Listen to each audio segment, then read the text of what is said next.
When you purchase SBI valve train components, that blue and yellow box represents 40 years of industry knowledge, R&D, quality that exceeds OEM standards, and outstanding customer service, as well as a dedicated team, ready to help no matter your application needs. That's how SBI keeps engines humming.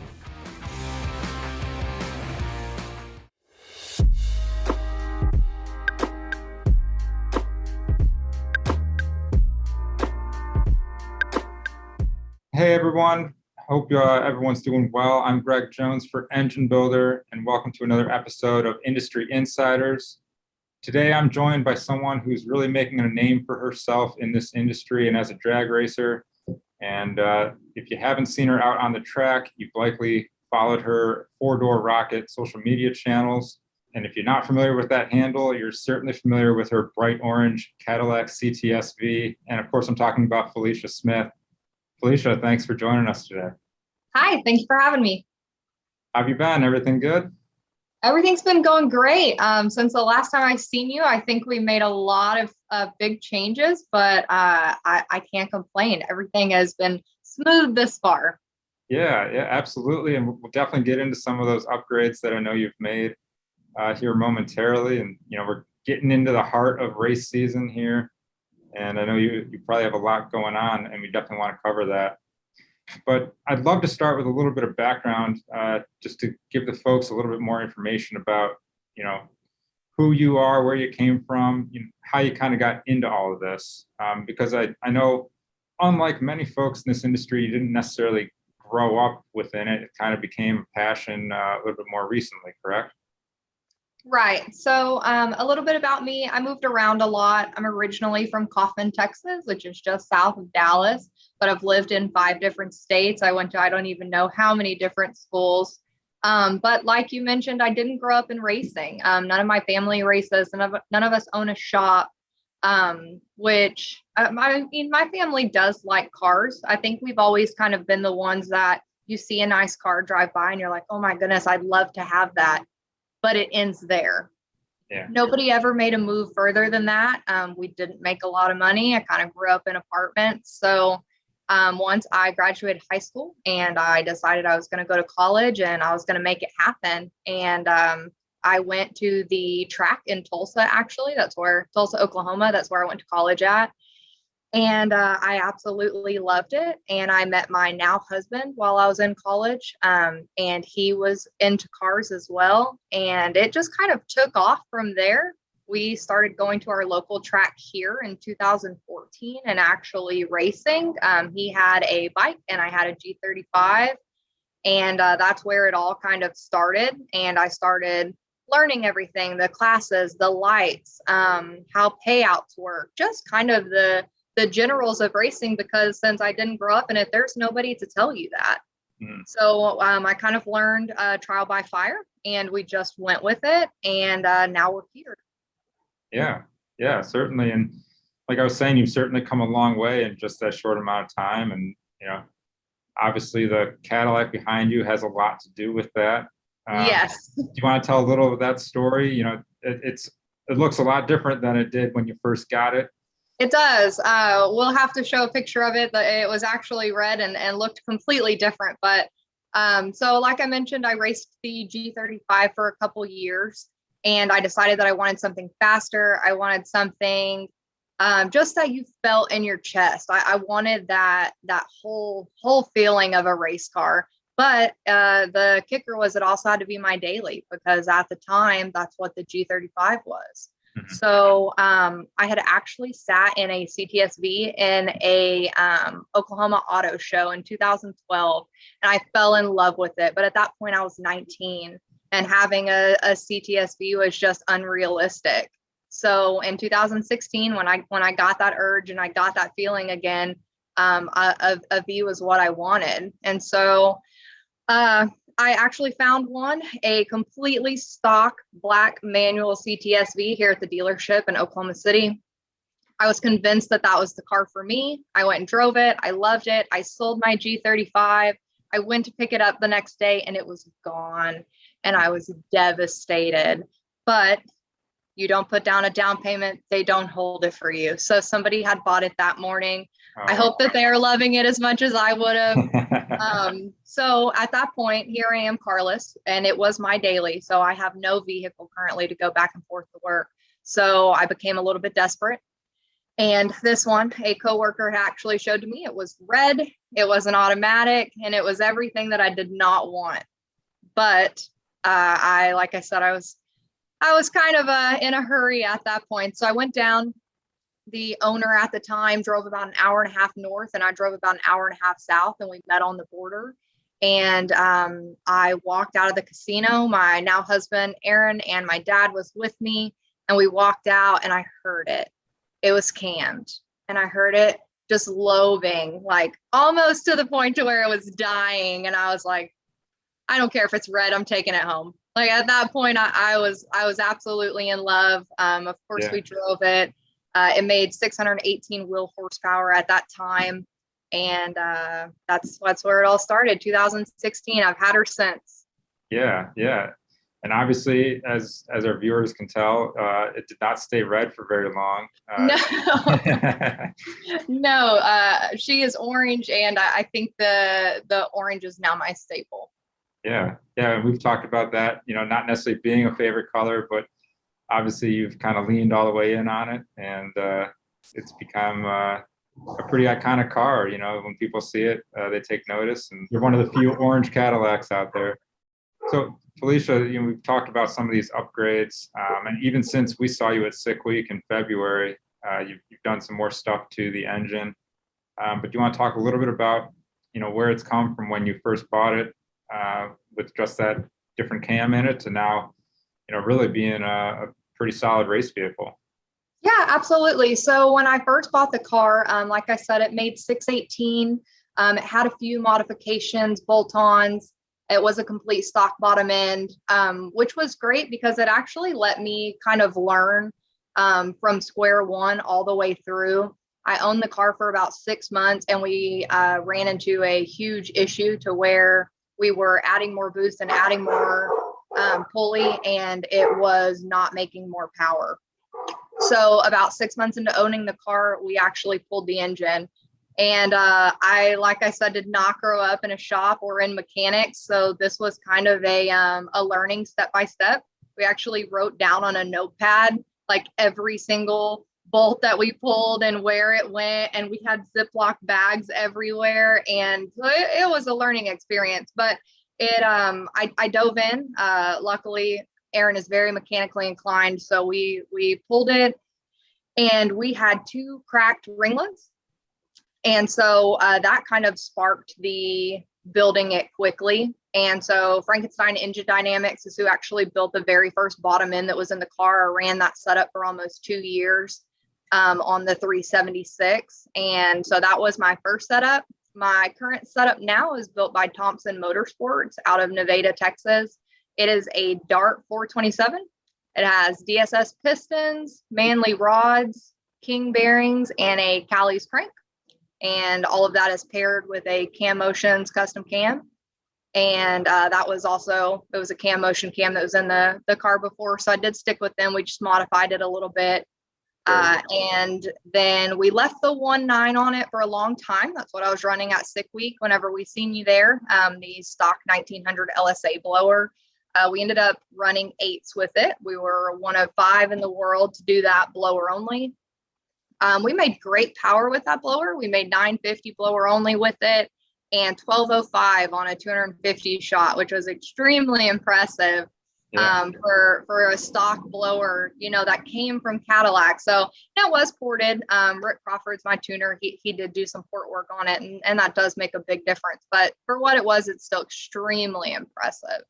Yeah. So then we decided after Sick Week that we wanted to go even further. And we linked up with Boost District Superchargers. And so there is now a 2650 Gen 2 Magnuson on the car. Very nice. Yeah, and that's the kind of most recent upgrade that you guys have made, correct? It is. So we put it on kind of, we like to rush. We like to do things in a crunch. We put it on dynoed it, made a pass, and made it to Vegas all in a 3-week period. So the car made 1060 versus the 950 that it made on blower only before. It made 1060 with that being the only change. It's a completely stock blower. It is not ported at all. That was on a 325 upper and a 10.0 lower for those of you that are going to ask that question. And then we made it out to Vegas. We made some passes before we went. The car went 906 at 152.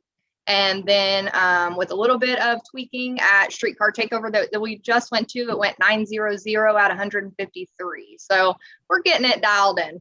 Yeah, that's great. And Felicia, speaking of, quarter mile times and whatnot, you want to talk to the folks a little bit about your progression as a driver and a racer. You kind of had you wanted to hit 12s and you wanted to hit 10s, and you said you wanted to do wheelies just to experience that. And you want to talk a little bit about what those goals were and then what your goals are now going forward?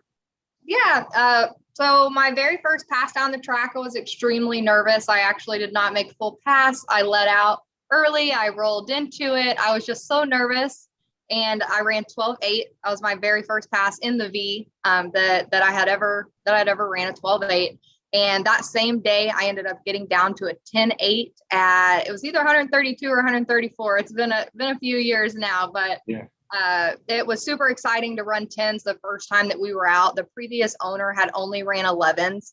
So, and this is still on the stock bottom end setup at this point. So to be able to go 10s and to just outdo his record my first time out at the track, I was hooked. Like a whole nother feeling came over me about the car. And so then I wanted to run 9s. And so we ran 9s, and then I wanted to do wheelies. And I know that they don't make the car any faster, but I just thought that having a 4-door car that's full weight and heated seats and AC, and I'm still daily driving it at this time, I thought that if it could do a wheelie, that was the coolest thing in the world to me. And I remember the day that I did my first wheelie, the car was actually still red. That's how fast this progressed. Mm-hmm. And it's been addicting ever since. And I think something that really pays off in my mind is when people come up to me, even when I lose a race, I lose an event, they come up to me and they say, your car is so much fun to watch. Your car is so inspiring. Like we could just watch it all day. And that to me is a win in itself. Yeah, absolutely.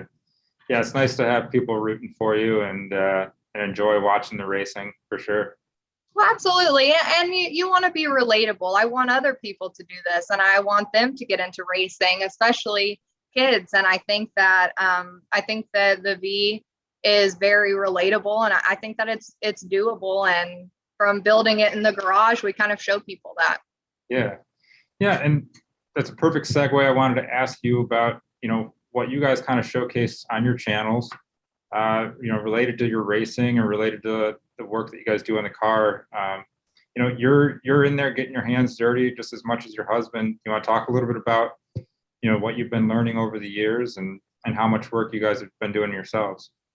Yeah, so I haven't got to do any actual engine building yet. Of course, that's what Thompson does for us. But other than that, everything that you see happens here in-house. So the Circle D transmission stage 4 kit that is in the 6L90, we did that here just by taking it apart and videoing the entire thing, not necessarily just for social media so that everybody else can see it, but for us so that we can watch it and make sure that we get everything back exactly where it goes, because there are so many moving parts in a transmission.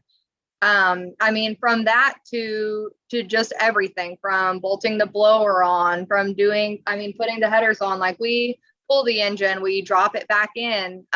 All maintenance is done here. Anything that we can do here, we will do here. Yeah. And that's just from learning. Aaron is extremely mechanically inclined.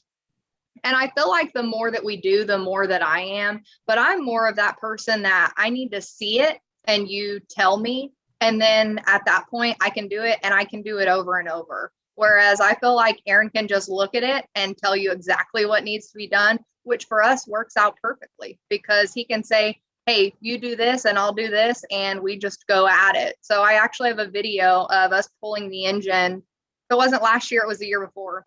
And I was on top and he was on the underneath of the car. And I think we had the entire thing done and pulled out in 2.5 hours. And so I don't know if that's a good thing or a bad thing that we were that good at pulling it, but I think that it's good to know the ins and out of your car, everything, because if something goes wrong, you're going to know what, why, and you're going to know how to react, versus if I took it to a shop and I dropped it off, which if you do this, it's fine.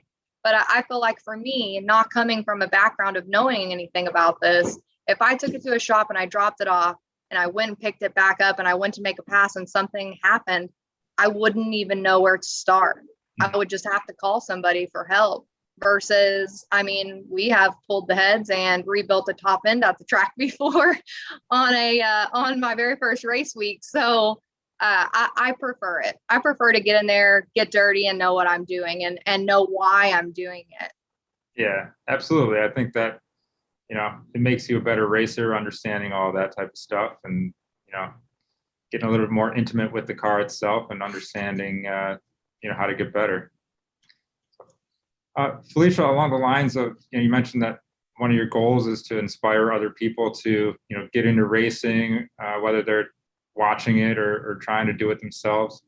I wanted to ask you though, being a woman in a sport that's, definitely male dominated still, do you want to talk a little bit about what it's been like to try to break into this industry and break in as a racer? Have you felt any adversity in that regard, or has it been a pretty welcoming experience? In the beginning, I feel like being a woman in motorsports was pretty difficult. You were automatically judged, which you are in a lot of situations, male and female. But in my specific case, I would have people who automatically assumed that it was not my car. It is either my boyfriend's car or my dad's car or something along those lines. I actually had somebody tell me at a race once, just because I was female, that they would rather forfeit than lose to me because they didn't want to lose to a female. Now, luckily, I feel like the more that I race and the more that I make a name for myself, the less that kind of stuff happens to me. It's almost like you have to build the respect from people. Whereas when a male comes in, you kind of don't have to build that up. People don't automatically assume that you have no idea what you're doing. Whereas when you're a female in the industry, they do. And so you have a pretty tall wall that you have to get over in order to get that respect and have people treat you like you know what you're doing and like you're really there to race. And I'm extremely competitive, and yeah, I've never been that confident in things that I do. Racing is something that I'm very confident in, and so I don't let it bother me at all. If somebody wants to second guess why I'm there or think that I don't know what's going on, in my head, it just gives me the advantage. Yeah, absolutely. Well, it's well put, and it's a good outlook on everything. And again, to follow that up, when you're talking to folks that might have an interest in, doing what you're doing, starting from scratch and learning this stuff and trying to race and get better, what's some of your advice to those people that want to get into it? Because, you came from just daily driving sports sedans to, now, souping up the V to a point where, you're running 9 seconds, 8-second passes, and, that's pretty serious stuff. So I try to tell people, I hear a lot that I wish I could do that, or I wish I had something like that. But what you have to understand is everybody starts somewhere. I didn't start off with this. I didn't start off running 8s. I was in a G35 running the 14.0 class. And like you said, it was my daily. There was nothing special about it. I mean, to me, I loved the car, but I mean, it was just a little V6. So I try to tell people, you don't have to have this to race. You don't have to. You can go out and race any vehicle that you have. It doesn't matter what it is. Everybody starts somewhere. And from there, work your way up. I've been building the rocket for 6 years now. 6 years. So it's not going to happen overnight. It's not easy.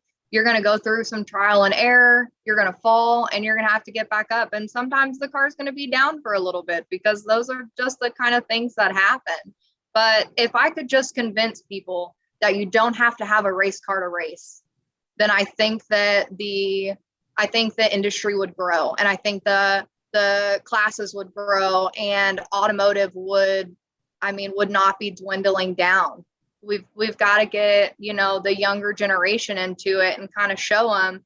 Our track here in Oklahoma City, it's in Noble actually. They do a high school Friday night drags, and I absolutely love seeing those kids out there because they're racing the vehicles that they go to school every day in. Yeah. And so just to see that, I wish that every track would do that, because these kids they're giving it their all, and they're not in race cars. And I think the younger generation understands it a little bit more. I think it might be people that are a little bit older that think that their cars aren't good enough to bring out and race. Those are the people that I'm trying to get to come out, to understand that you come out and win a lot of money in the 13.0 or the 14.0 class. There is no reason that you have to have a fully built car. It's just the love for the sport. Yeah, absolutely. And along the lines of stuff that, your local track does, what are some of those types of events that people should, try to look out for or try to get involved with? What's some of the stuff that you're looking to do yourself? So here locally, we have Rocky Mountain Race Week 2.0 that's coming up closer to the end of the year. That does have, I want to say, up to a 14.0 class, and that is open to anybody. And you drive about 1,200 miles for that event. So it's so much fun to do with your friends. We also have an organization here called Cruising Oklahoma that Jared Holt actually put together. And so we've started doing events called King of the Open Road. And that's the same thing. Anybody can come out and race. There's a lot of different classes. There's anywhere from the 9.0 class to a 14.0 class. There's more than just index racing as well. There is small tire, there's high rollers, so that those people that have, Ferraris, but they're completely stock, there's a class for them. So we just try to reach out to anybody and everybody and get them out there. We've got Streetcar Takeover coming up close to the end of the year. We have LS Fest Texas coming, which isn't at my track. It's about 2.5 hours south, but this is the first time that LS Fest has ever come to Texas. And that is in 2.5 weeks from now. It's the 16th and 17th of June. And so that is going to be extremely cool. And that is open to anything LS. And it's not just drag racing. They've got drifting. They've got, I'm not positive that they've got off-road at this one, but they do at West. So it's super neat to see all of the automotive industry kind of come together at one event. That way, anybody and everybody that's interested can come out, and there's something for everybody. But our track got bought out, and the new owners, I think, are doing absolutely amazing. We get emails every week on what is going on over the weekend and an updated schedule for the rest of the year so that you can kind of pre-plan. So if you are interested in coming to Oklahoma, there is a Thunder Valley website, and they've got the entire rest of the year planned. And there's stuff going on every single weekend. This weekend, we've got an event for 3 days in a row since it's Memorial Weekend. So if you are looking to get out, we are kind of a homegrown, down-to-earth track. So, yeah, very good. Yeah, there's no lack of events. It's just knowing that they're out there and taking the chance to go check it out and get involved. So, absolutely. Yeah, well, fantastic. Felicia, what are maybe one or two of those events upcoming that you're excited about? And then let us know, what else is kind of on the horizon for Four-Door Rocket? Yeah, so I'm probably most excited right now for LS Fest Texas, just because their drag racing portion is actually a no prep 8th mile. And I have not no prep 8th mile raced with the new 2650 on. So I'm super anxious to see what it does. We have attended 2 events since we put it on, and we've won 3 classes. So we've won and or placed, I should say, in 3 classes, which is really, really good. So I'm super excited for the 8th mile no prep. I'm really excited for Rocky Mountain Race Week coming up. We do have a couple cruising Oklahoma events that I will be at in Rocket. We try to drive her around as much as we can. She's not my daily anymore since I have a company vehicle. So anytime that I can drive her around and it gives me an excuse, I usually do. Yeah. So we're excited for those events. As for what is going to kind of inspire for the rest of the year for the car, we need to finish dialing in the 2650. We're definitely not close. I like to, as soon as we get close to having something dialed in, I like to change everything.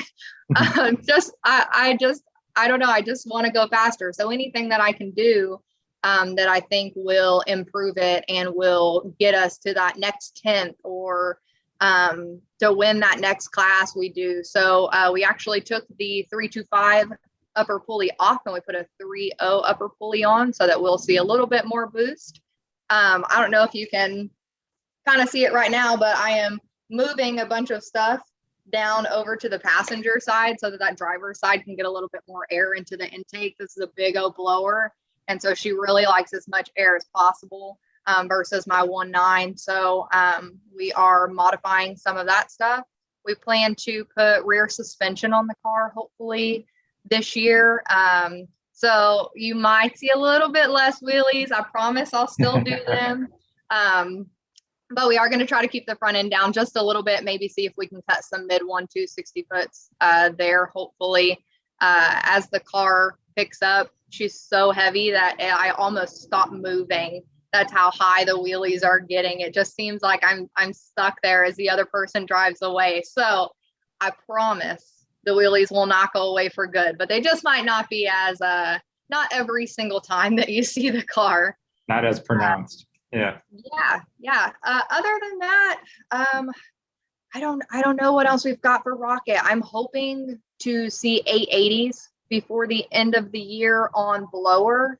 And then so when we put this new blower on, we kind of redid everything underneath the engine bay. So that included pulling out the Nitrous Express Max 5 system that we had put in 2019. It was our very first system that we had ever wired in the garage ourselves. So it probably wasn't the cleanest thing you've ever seen.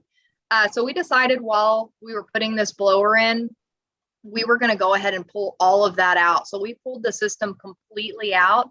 We're going to build a really nice control panel and put it in the rear fender where the rest of the computers to the car are. And we're just going to run the wires up. So I'm hoping that we can get that done as well and spray. And my goals is to see 850s with this 2650 and a little bit of nitrous on it and still at full weight. So it was 4450. That's what we're at right now with the new blower and a full tank of gas. And hopefully we can see mid 8s. Oh, and we put a parachute on the car. I haven't even got to show anybody yet. So we ordered a Motion Raceworks handle and the cables were back ordered.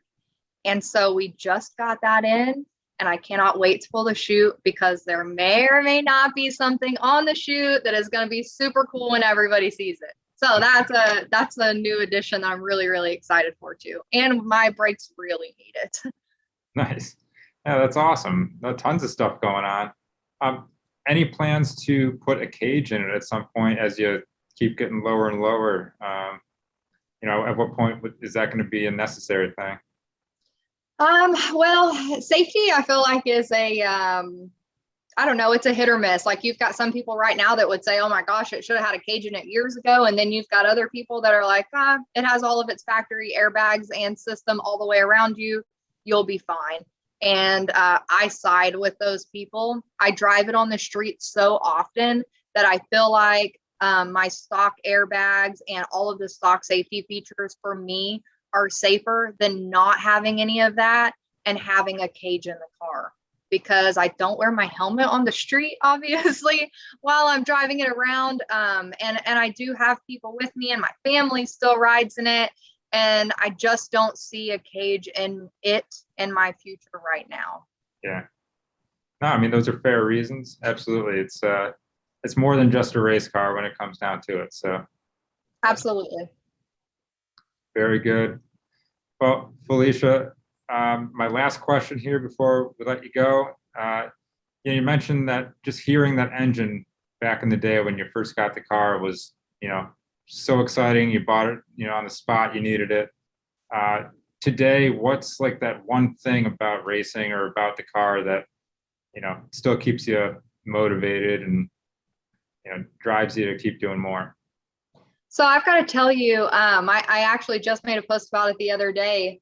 Even though I've had the car for 6 years, every single time I start it, I still get that feeling. It doesn't go away. Like sometimes when you buy things, you get used to them and you don't feel the same about them. That's never happened to me. I still feel the same about the car every single time I start it. And every single time it's surging, even if it's not surging for a good reason because it's freezing outside and I think I need to take the race car. I absolutely love it. But it's probably a close tie between the cam and the wheelies, because even though we're going to try to calm them down, I get so excited about them. Yeah, if you could just like have a camera right here in front of my face, every time the car lifts, I'm probably giggling like a schoolgirl. And those are my two favorite parts. Yeah, awesome. Well, I know you're doing work on the car currently, but is there any chance you're able to start it up and give the folks a little taste of the sound of it? I wish I could. Okay. Look, so right now, I don't know how well you're going to be able to see this. So I've got the front completely taken apart. Yeah. And I will show you why. We are rebuilding the idlers. So we switched our pulleys to a 10 rib. And so these bad boys, you can see that grease, they are not happy with me.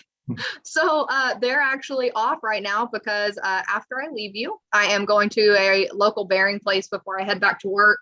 He's got bearings sitting on the counter waiting for me. So I've got to finish that tonight, finish getting that catch can mounted tonight. And we actually are going to race Saturday morning. So for us around here, it never ends. Yeah. It's the life of a drag racer, right? Yeah, always something. Absolutely. So we work a lot, but we play a lot, and I think that they go hand in hand. So very good. Well, Felicia, again, I really want to thank you for giving us some of your time. I want to tell the folks, make sure you guys are checking her out on her social media channels, which is Four Door Rocket, across Facebook, Instagram. You got a YouTube. YouTube, TikTok, all the above. There you go. Check it out. She's always posting some cool stuff with her racing and the work on the car. So make sure to check that out. Obviously, make sure to check out Engine Builder Magazine for more engine content. And we appreciate you guys all watching. We'll see you next time. Thank you.